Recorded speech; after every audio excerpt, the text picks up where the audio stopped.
자, 여러분 안녕하십니까? 여러분 2012년도 회계사 기출문제 21번서부터 한번 살펴보도록 하겠습니다. 자, 21번 문제 같이 한번 살펴보시면은요. 21번. 자, 통신회사는 독점으로 판매하는 기업을 상정합시다. 통신 서비스를 독점 판매하는 기업을 상정하는데요. 자, 편의상 소비자는 한 명 이렇게 있습니다. 근데 소비자의 통신 서비스에 대한 수요 함수가 이렇게 있네요. P가 바로 가격인데 서비스를 분당 이렇게 부과하는 가격을 얘기합니다. Q가 바로 통화량을 분으로 나타낸 것이죠. 자, 독점 기업의 평균 비용이 생산량과 무관하게 2라고 상정을 하게 되면 그렇죠. 생산량과 무관하게 2. 이게 뭐 전제 조건이 뭐냐면 다른 고정 비용이 없다 생각하셔서 여기 AC가 2잖아요. 그러면 MC도 2다라는 게 전제로 깔려 있다. 이렇게 보시면 되겠습니다. 자, 우선 하나하나 보도록 할까요? 다음 설명 중 옳지 않은 것은 이렇게 있습니다. 자, 1번 분당 요금만 부과하는 독점 기업은 이윤극대화하기 위해서 가격 얼마?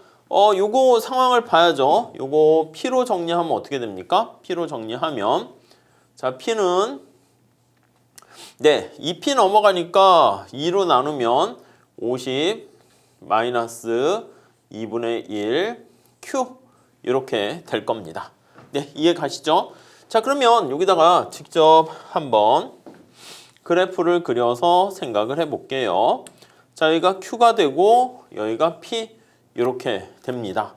자, 그러면 얘가 Q가 0일 때 P는 50이고 뭐 약간 이런 식으로 형태가 되는 것을 알 수가 있겠죠. 자, 그러면 여기가 50이고요. 이게 P야. 이게 P가 이제 D가 되겠죠. MR 곡선은 어떻게 될까요? MR 곡선은 기울기 2배 가파르게 그리시면 되겠죠. 이렇게 될 겁니다. 자, MR 한번 볼까요? MR은 요거 2배 될 테니까 절편은 똑같이 보시고요. 50 마이너스 Q 이렇게 되겠습니다. 자, MC는 지금 2라고 얘기를 하고 있죠. 그래서 MC는 지금 2로 돼 있으니까 이렇게 한번 보시면 되겠습니다. 자, 여기 2, 요게 MC자 그리고 AC 이렇게 되는 거예요. MC 이렇게 할게요. 자, 그러면 이 독점 기업이 이윤극대화하는 산출량을 구한다라고 하면은요. MR과 MC가 만나는 점에서 거래량을 생산하고 그 다음에 이렇게 그 다음에 가격 이렇게 책정될 겁니다. 자, 뭐 그렇게 직접 계산해 보시면 어떻게 되겠어요? 네, 여기 보시죠. 여기 나와 있는 MC와 여기 나와 있는 MR이 같을 때 지금 균형 통화 시간, 통화량이 결정될 거야. 자, 그러면 여기다 쓸게요. 50 마이너스 Q는 2 이렇게 되니까 Q는 48 이렇게 될 겁니다. 자, 여기가 48이고요. 이 48을 여기 수요 곡선상에다가 대입을 하게 되면 이렇게 26 그림을 좀 작게 그려서 그렇게 됐지만 이렇게 된 거야. 여기가 바로 뭐 스몰 m이라고 쓸게요. 모노폴리. 오케이. 얘 26을 부과한다. 자, 가입비와 분당 요금으로 구성되는 2부 요금을 부과하는 독점 기업 같은 경우에 분당 요금은 그렇죠. 우리가 2부 요금 할 때는 어떻게 되죠? 여기 나와 있는 것만큼을 우리가 소비자 잉여로 부과하고 분당 요금은 요거 한계 비용만큼 부과합니다. 그래서 분당 요금은 2다. 오케이, 맞습니다. 자, 가입비는 얼마가 됩니까? 라고 하면은 이윤극대화되는 가입비는 맥스로 소비자 잉여만큼 부과하는 게 일반적이죠. 그래서 여기까지 네, 사용을 하게 되고 이게 바로 가입비가 되는 것입니다. 소비자 잉여 크기라고 할 수가 있겠죠. 자, 그러면 여기다가 정리를 하면 이만큼의 크기가 되는 거야. 네, 요만큼의 크기가 되는 겁니다. 이렇게요. 자, 그럼 면적 하면 되겠죠. 48 곱하기 여기 찾아야 돼. 여기 찾으면 돼요. 여기는 2배가 될 거야. 그래서 요 점을 찾으셔서 계산하시게 되면 요게 맥스로 받을 수 있는 가입비는 소비자 잉여의 크기만큼이다. 네, 이렇게 보시면 되겠습니다. 네, 아시겠죠? 네, 다음 4번 볼게요. 자, 이부요금을 부과하는 경우 독점 기업은 분당 요금만 부과할 때보다 더 많은 이윤을 획득할 수 있다. 여러분, 그냥 독점일 때 이유는 어떻게 됩니까? 독점일 때 이유는 요게 AC니까 이게 독점 이윤이야. 여기를 A라 그러고 요걸 B라 그러고 요걸 C 이렇게 나타내면 네, 그냥 단순한 우리가 생각하는 독점 기업이라고 할 때 단순한 가격을 단일 가격을 책정했을 때 독점 기업의 이유는 여기 나와 있는 것처럼 B 이렇게 보시면 되겠고요. 이부요금제를 사용하게 되면 이부요금제를 사용할 때 이유는 어떻게 됩니까? 하면 A, B, C 이렇게 된다고요. 네, 이렇게요. 자, 그렇기 때문에 당연히 이부요금제를 사용하는 이유는 파트를 둘로 나눈 거예요. 이름에도 나와 있듯이 투 파트 이렇게 돼 있잖아. 그러니까 당연히 이윤은 더 많지 않겠습니까? 아니, 이윤이 뭐 더 작으면 뭐 이런 방식을 주로 사용할 건덕지도 없을 겁니다. 오케이, 이해되시죠? 자, 다음에 5번 볼까요? 자, 소비자 잉여는 이부요금을 부과하는 경우보다 분당 요금만 부과하는 경우, 여러분, 분당 요금이라는 게 그냥 하나에 26이라는 가격을 책정하는 겁니다. 그때는 소비자 잉여가 있다니까 A만큼이 소비자 잉여로 남게 됩니다. A만큼 소비자 잉여는 존재해요. 소비자 잉여의 크기가 되는데 지금 여기 나와 있는 것처럼 이부가격제를 사용하게 되면 이때는 소비자 잉여가 어떻게 된다? 없어요. 이때는 소비자 잉여가 빵 이렇게 됩니다. 맥스로 다 요 가입비에 포함이 되는 것이죠. 아시겠죠? 자, 그래서 우리가 얘기하는 이부 가격제라는 것은 파트를 둘로 나눈 거잖아요. 이부 요금제 이렇게 보시면 얘는 자, 가입비를 받거나 우리가 택시라든가 아니면은 휴대폰 요금제도 마찬가지죠. 기본 요금 있잖아. 택시도 기본 요금이 있고 놀이공원 가는 거 입장료 그리고 들어가서 놀이공원 시설을 이용하는 뭐 그런 거 사용료 따로 내요. 그래서 가입비와 사용료로 이렇게 나누는 경우로 우리가 생각할 수가 있습니다. 그래서 답이 5번이 틀렸어요. 이부요금제는 네, 여기 나와 있는 것처럼 소비자 잉여가 아예 없으니까 더 작다 이렇게 볼 수가 있겠습니다. 아시겠죠? 예, 위에 간단한 해설 포인트 있으니까 그거 참고로 보시면서 정리하시면 되겠어요. 자, 다음 22번 한번 보도록 하겠습니다. 22번. 자, 노동과 자본을 투입해서 X제를 생산하고요. 노동과 토지를 투입해서 Y제를 생산하는 경제를 고려해 봅니다. 재화시장과 생산요소시장은 모두 완전 경쟁적인 시장인데요. 노동은 양 산업 간의 이동이 자유로운 상황이고요. X제 산업에 고용된 노동량을 LX, Y제 산업에 고용된 노동량을 LY 이렇게 나와 있습니다. 반면에 자본과 토지는 각각 X제, Y제에만 투입되고 들고 갈 수 없나 봐. 그쵸? 공장의 시설이라든가 아니면 땅, 토지를 들고 이동할 수 없잖아요. 자, X제 산업에서 노동의 한계 생산량이 이렇게 있고 Y제 산업에서 노동의 한계 생산량이 이렇게 있는 상황에서 이 국가에 존재하는 총 노동량은 30이다. 두제와의 상대 가격이 1일 때 다음 설명 중 옳지 않은 것은 이렇게 있습니다. 문제를 쫙 보니까 만만치 않습니다. 실제 시험 볼 때는 뭐 찍는 것도 하나의 방법이에요. 그러나 살짝 이런 문제를 경험해서 익혀두시면 실제 이렇게 비슷하게 나오면 뭐 쉽게 풀 수는 있는 것이죠. 뭐 쉬운 건 아니에요. 자, 여기 보시면 X제 생산할 때 노동과 자본을 사용하고요. Y제 생산할 때는 노동과 토지를 사용합니다. 자본을 캐피탈이라 할게요. 그럼 이렇게 할 수 있겠지. 캐피탈하고 노동을 사용하고 토지 이렇게 있습니다. 자, 얘는 자본이라고 할게요. 자본. 자, 얘는 노동이라고 할게요. 얘는 토지라고 할게요. 자, 우리 일반균형 모형에서 생산 요소를 적절하게 배분하는 그거 떠올리시면 되겠습니다. 자, x제를 생산합니다. x제. y제를 생산합니다. 자, 그때 여기 나와 있는 것처럼 노동과 x제는 자본을 투입해서 사용하니까 얘가 이렇게 가고 얘가 이렇게 갑니다. 근데 이 노동 같은 경우에는 y제도 투입이 되고 있어요. 이해 가시죠? 자, 그래서 여기 나와 있는 것처럼 여기에 일부는 y제에 투입되고 토지는 y제에 투입되고 이렇게 되어 있어요. 자, 그래서 여기 노동은 양쪽에 다 투입이 되고 있다는 거 알 수가 있어요. 전체 노동의 투입량은 여기 보시면 30이라고 이렇게 돼 있어요. 근데 노동이 여기 y제에 투입되는 게 ly, x에 투입되는 게 lx 이렇게 보시면 되겠죠. 이해 가시죠? 자, 그러니까 우선 스토리를 잘 잡아보시면 여기 나와 있는 K와 L은 X에 투입되는 거 알 수가 있고요. 마찬가지입니다. 예, 그 다음에 무슨 색깔을 할까? 이렇게 합시다. 노동과 토지는 Y제에 투입된다라는 거 알 수가 있습니다. 오케이.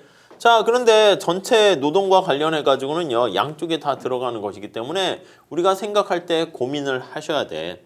만약에 노동자가 자, 노동의 최적 선택을 해본다 할게요. 우리 얘기했잖아. 보통 다공장 독점, 다시장 독점 거기 생각해 보시면 여러분 노동자가 X에 투입해서 받는 임금이 Y에 투입해서 받는 임금보다 X가 더 높으면 노동자가 Y를 그만두고 X로 가야 맞는 거 아니겠습니까? 당연하죠. 자, 그래서 우리가 최적 조건은 어떻게 됩니까? 라고 하면 MP X에 투입되는 노동과 MP Y에 투입되는 노동이 같을 때가 최적이다 라는 것을 알 수 있습니다. 오케이, 이해되시죠?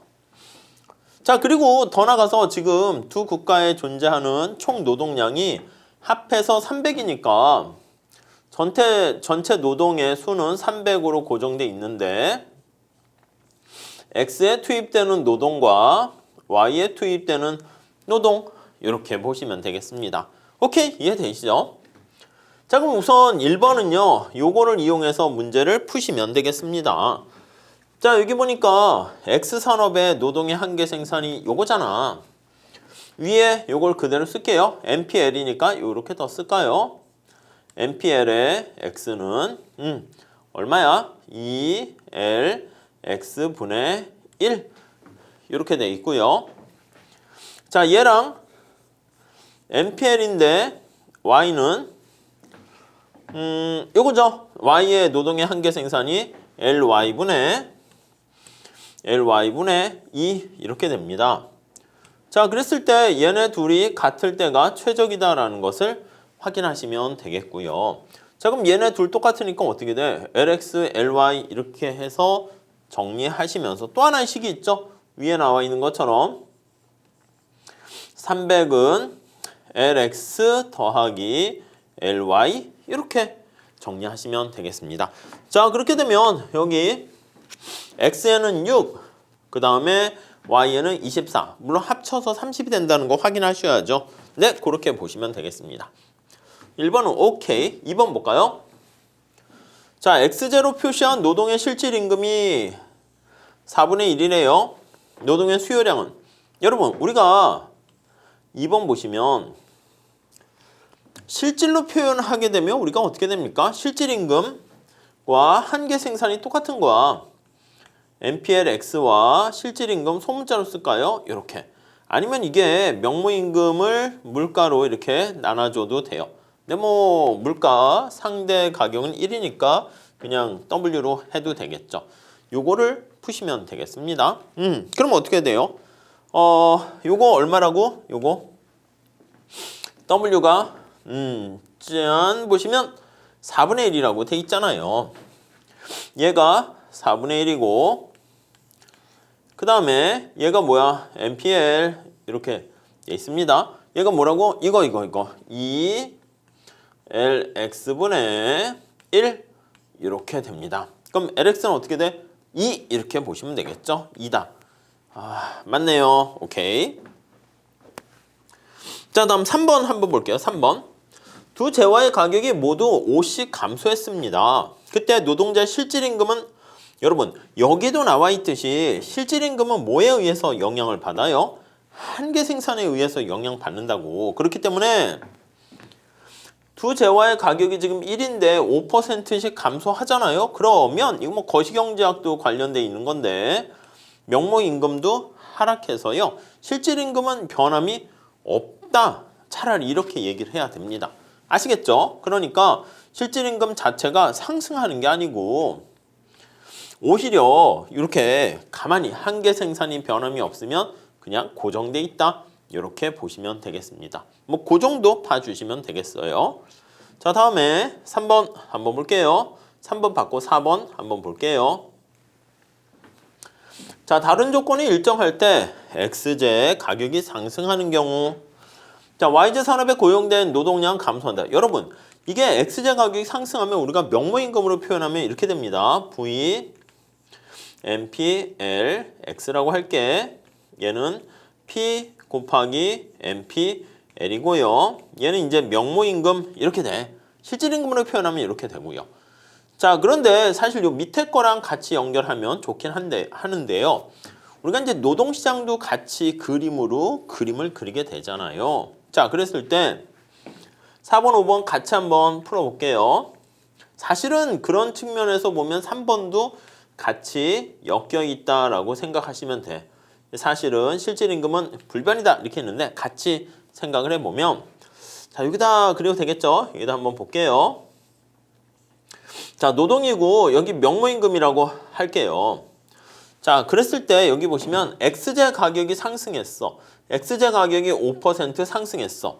자, 그러면 여기 나와 있는 VMPL이 P0에서 MPL 이렇게 있는데 자, 여기 공급곡선이 이렇게 있습니다.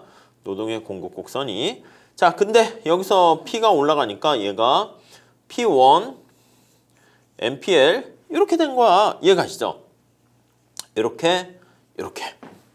자, 이거를요 우리가 정확하게 명목임금이 나중에 이제 노동자들이 임금 올려주세요 이렇게 얘기하게 되면 그게 정확하게 반영이 될 텐데 지금 여기 나와 있는 것처럼 명목임금이 이만큼 다 올라가는 게 아닙니다. 원래는 이만큼 물가가 상승한 거죠. 이 높이만큼.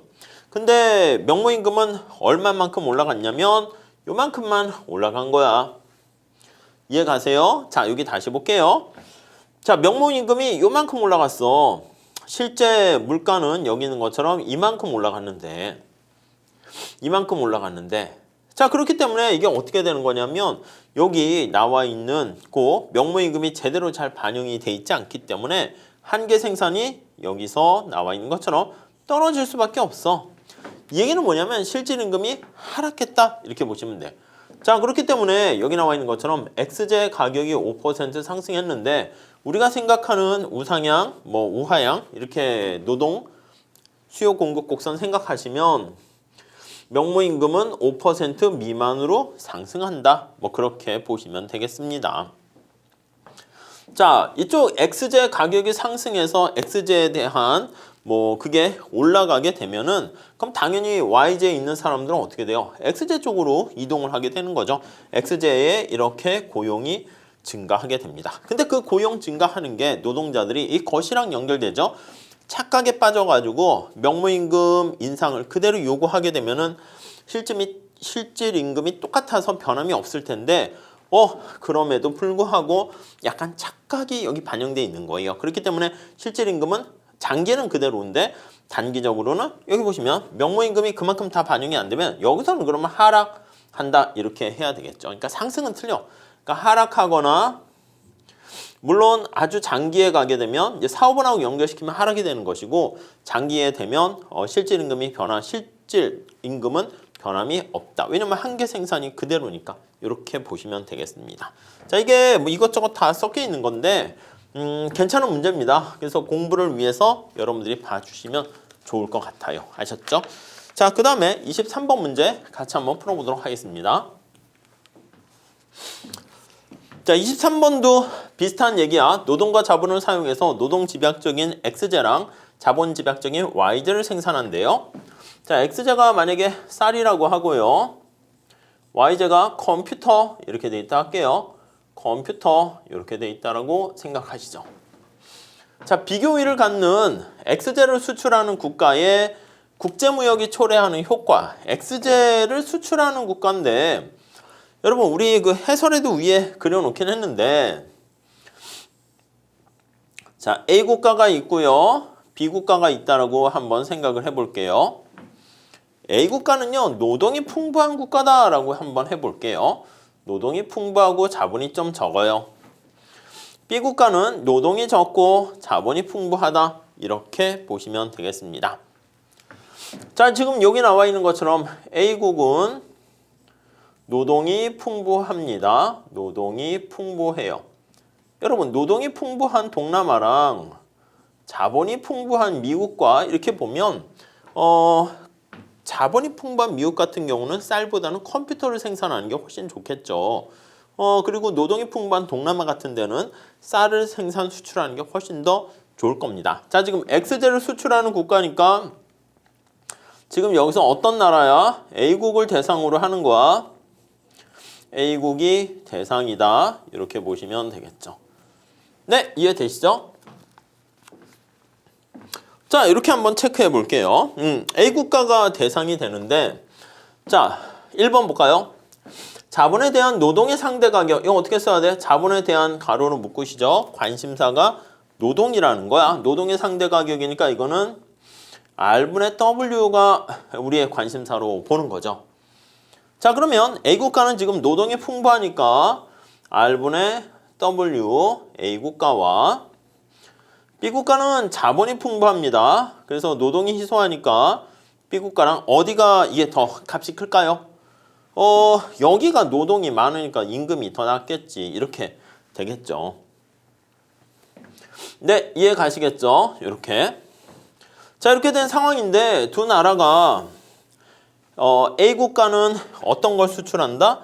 X제를 수출한다니까. 그래서 X제를 수출하게 됩니다. 수출하게 돼요. 네, 이해 가시죠? 자, 그러면 X제를 수출할 때 우리가 여기 보시면 요소 가격 균등화 정리에 따라서 R분의 W A와 노동이 이동을 하는 겁니다. 원래는 이제 노동과 자본이 이동하는 건 아닌데 이렇게 생산물의 그 가치가 반영돼서 요소 가격이 균등해지게 됩니다. 그래서 이거를 요소 가격 균등화 정리다 이렇게 얘기를 한단 말이죠. 자, 그러면 여기 A 국가의 요거 W 임금은 어떻게 돼? 원래 낮았잖아. 그러니까 얘가 올라가는 거지. 얘가 낮아져서 언제 같아질 때 균형 이렇게 됩니다. 그래서 A 국가 같은 경우에는 여기 나와 있는 게 증가하게 돼요. 자, 그러면 두 번째 이렇게 보시면 즉 관심사가 되는 X제를 수출하는 A국을 얘기하는 겁니다. 자, A국의 인건비가 올라가는 거야. 얘가 상승하게 되는 거죠. 자, 이렇게 상승하게 되면 자, 당연히 A국이 지금 완전 특화하는 게 아니라 A국이 X제랑 Y제를 동시에 생산합니다. 자, 다시 A국은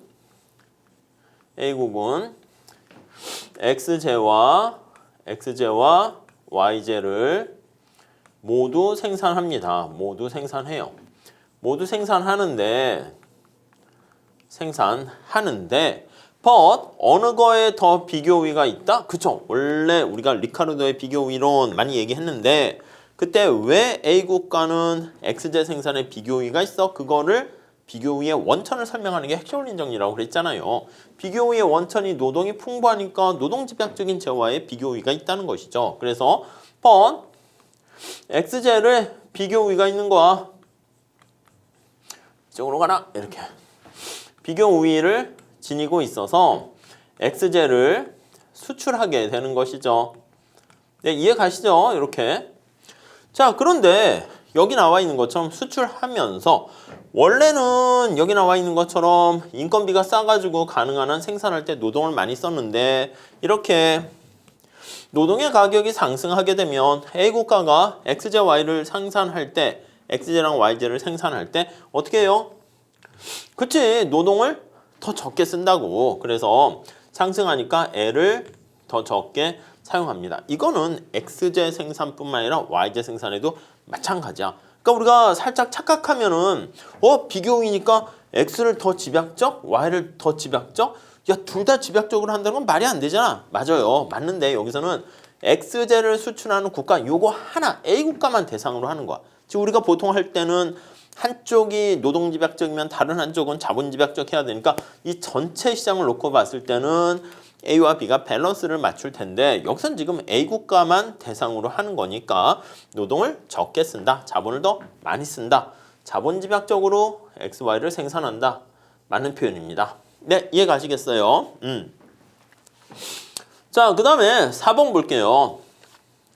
실질임금은 증가한다. 노동자의 실질임금 증가하죠. 그러니까 사실은 요 노동의 상대 가격이 노동에 대한 실질임금하고 같은 말이다. 이렇게 보시면 되겠습니다. 자, 그렇게 돼 있고요. 그 다음에 5번 한번 볼게요. 5번. 자, 5번은요. 알다시피 A국이 XJ를 수출하는 거 아니겠습니까? 그러면 재화를 기준으로 할 때 PY분의 PX라고 할 때요. A국이 있고 자, PY분의 PX라고 하는데요. B국이 있어. 자, 그러면 A국이 XJ를 수출한다는 얘기는 XJ 생산할 때 비용이 더 싸게 먹힌다는 거 아니겠습니까? 그래서 원래는 이렇게 돼 있다는 것을 알 수가 있는 거예요. 자, 그런데 XJ를 이제 교육을 하는 거야. 이러한 상태인데 원래 한계 비용 MRT랑 이렇게 돼 있는 건데 교육을 하잖아요. 교육 후.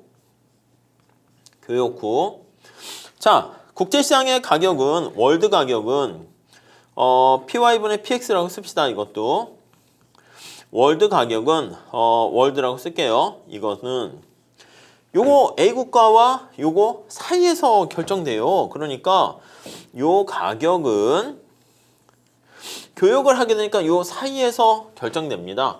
두 나라의 국내 시장 아니면 MRT의 사이에서 결정이 되고요. 가격이 책정됩니다.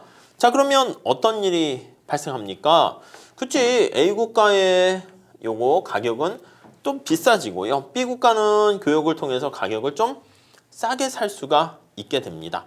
이해 가시죠? 자, 그럼 여기다 표현하면 어떻게 돼? 이건 뭐라고 했어?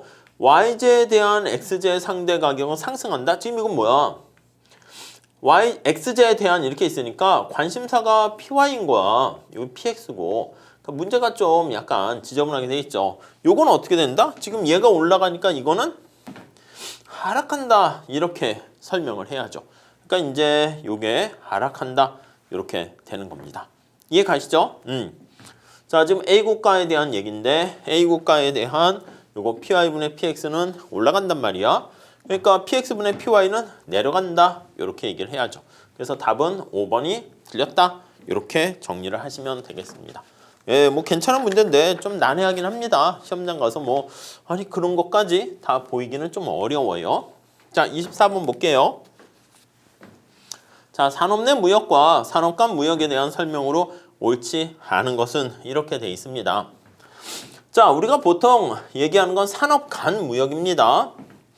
그래서 두 나라가 자동차를 생산하거나 자동차와 쌀을 생산하거나 수출하거나 수입하는 거 이렇게 하는 게 산업 간, 인터 이렇게 됩니다.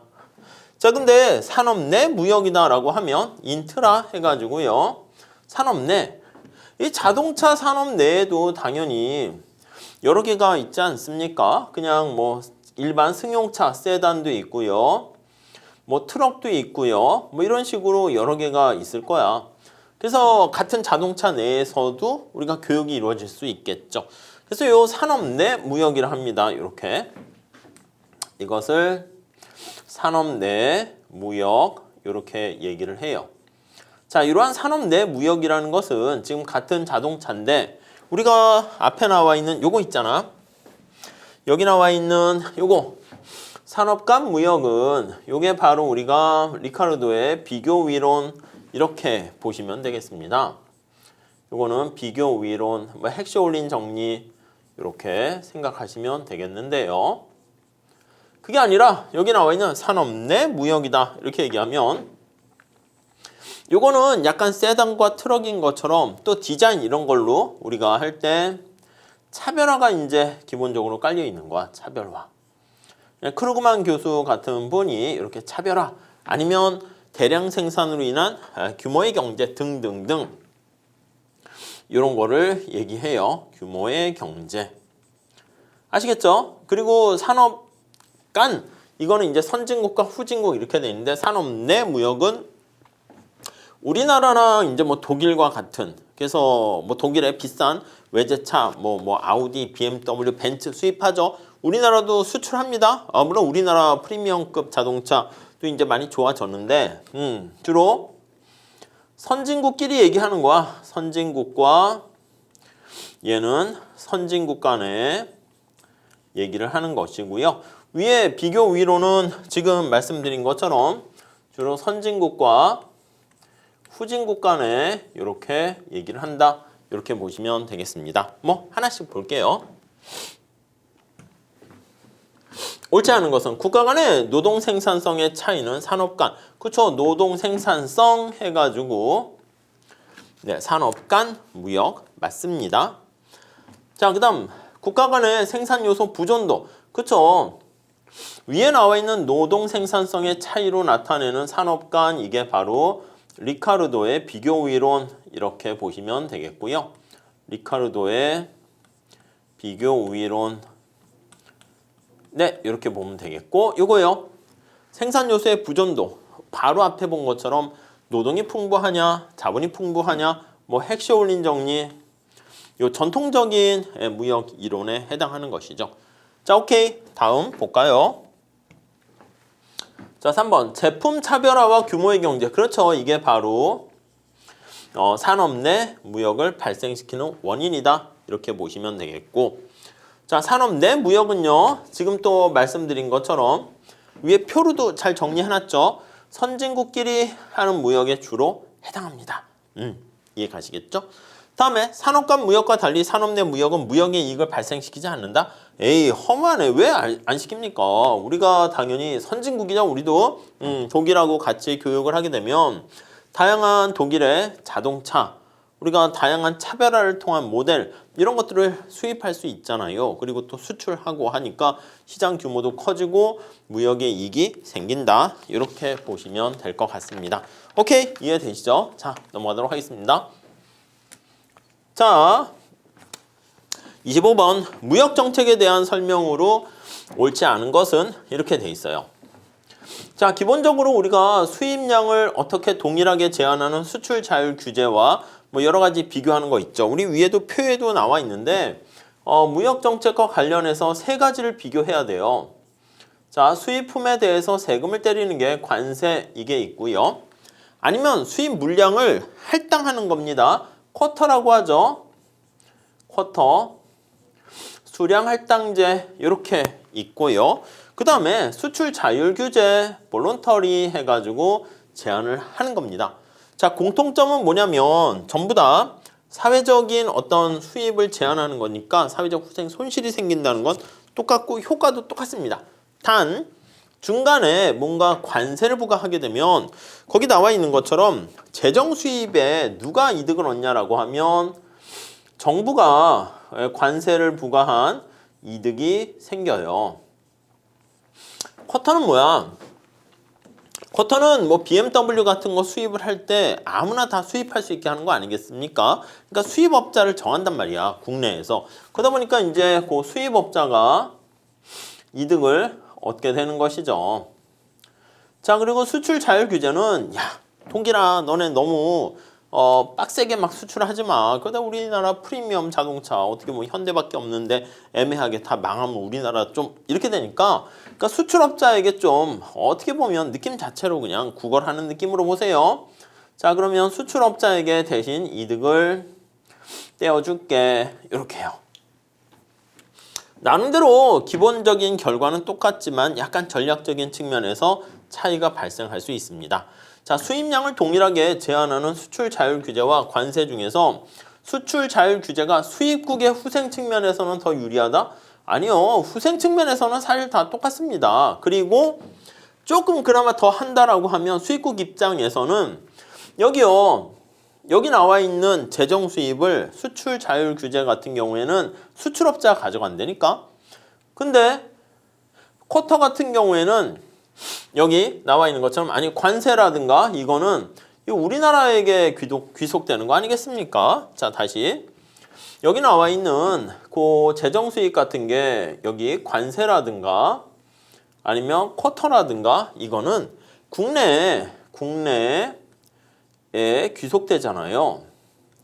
근데 수출 자율 규제는 그냥 수출 국가에 귀속된다. 이렇게 보시면 되겠습니다. 자, 그런 측면에서 보면은 수입국의 후생 측면에서는 차라리 관세가 더 나을 수 있겠다. 이렇게도 얘기할 수 있고요.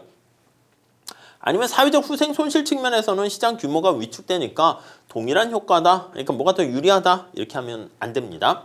다음 2번. 자, 수출제 한 단위당 보조금을 지급해요. 이건 뭐야? 수출할 때 정부가 보조금을 지급하게 되면 수출하는 기업은 삼성의 스마트폰을 생산하게 되면 정부가 수출을 잘 안 하려고 해. 아유, 단가도 안 맞고 정부가 이제 지원하는 거지. 세계 시장의 시장 점유율을 넓히기 위해서 삼성아, 내가 보조금을 줄 테니까 생산을 좀 해서 수출을 촉진하도록 요구하는 겁니다. 자, 그럼 자국 내 가격이 외국에 대한 수출 가격보다 수출 보조금만큼 커지도록 수출량을 증가시킨다. 여러분, 이렇게 하면 자국 내 가격이 국내에 파는 도메스틱 가격보다 이렇게 수출 기업 입장에서 봤을 때는 수출을 했을 때 가격이 어떻게 단가가 더 싸지게 되는 거 아니겠습니까? 그러니까 월드 가격이야. 얘가 더 싸게 만드는 거야. 그러니까 국내 소비자 입장에서는 이걸 수출을 하지 않으면 보조 혜택을 받지 못하잖아. 그렇기 때문에 당연히 자국 내 가격은 보조금만큼의 혜택을 못 받게 되죠. 그렇기 때문에 오히려 자국 내 가격은 수출 보조금만큼 더 높아지게 되고 국내에 가만히 비싼 가격에 이렇게 많이 판매 못하는 것보다 그냥 좀 더 보조금 받고 싸게 생산하는 거야. 그러니까 가격은 사실 비슷할지라도 정부의 보조금을 받으니까 기업이 이득이죠. 그래서 수출량을 더 증가시킬 수 있도록 한다. 이렇게 보시면 되겠습니다. 아시겠죠? 다음. 자, 3번. 특정 집단의 이익을 위한 정치적 활동을 공공재로 보는 관점에 따르면 해당 집단이 잘 조직화되어 있고 구성원 수가 적을 때 그 집단이 추구하는 정책의 실현 가능성, 어떤 정책의 실현 가능성을 얘기할 때는요. 사람이 너무 많아가지고 구성원 수가 적어야 돼. 사람이 너무 많아가지고 사공이 많으면 배가 산으로 가죠. 아시겠죠? 나름대로 이게 이익 집단을 얘기하는 건데 이익 집단이 자신의 이익을 위한 행동을 주로 하는데 얘네들은 좋은 역할을 하나 봐. 뭐 돈을 추구하거나 사익을 추구하기보다는 공공재를 창출하는 그런 긍정적인 이익 집단을 얘기합니다. 자, 설사 그럴지라도 구성원 수가 너무 많게 되면은 바람직하지 않은 거니까 구성원 수가 적고 잘 조직화돼 있고 뭔가 공공의 이익에 명확한 그런 목표를 가지고 있으면 오히려 잘 좋은 쪽으로 실현될 가능성이 커진다. 뭐 그렇겠죠. 자, 다음 볼게요. 4번 시장 실패가 존재하는 경우 적절한 무역 그렇지. 시장 실패가 존재하면 적절한 무역 정책이라는 게 뭐야? 정부 개입을 얘기하는 거죠. 정부의 적절한 개입을 통해서 사회 후생을 증가시킬 수 있다. 이렇게 얘기를 하는 것입니다. 다음 5번. 자국 기업과 외국 기업이 복점 시장에서 경쟁할 때 자국 기업에 대한 수출 보조금의 지급 등 전략적 무역 정책을 통해서 사회 후생이 그렇습니다. 이 자국 기업 입장에서는요. 복점 아니겠습니까? 복점. 근데 이렇게 경쟁할 때 바람직하지 않은 우리가 살짝 보면 약간 우리나라 기업과 외국 기업이 죄인의 딜레마에 용의자의 딜레마에 빠지는 경우가 있다고요. 이런 상황에서 정부가 적절하게 그러니까 죄인의 딜레마라는 게 또 위에 나와 있는 것처럼 시장 실패랑 같은 맥락입니다. 이렇게 그러니까 정부가 적절하게 개입을 해서 이 보조금 기본적으로 나쁘긴 하지만 적절한 보조금을 통해서 사회후생이 더 증가할 수 있다. 이렇게 보시면 되겠습니다. 자, 그래서 이 문제는 다양한 무역 정책을 비교하는 거예요. 자, 1번 가져가시면 되겠고요. 자, 우리 다음 시간에 이어서 26번서부터 같이 공부해 보도록 하겠습니다. 감사합니다.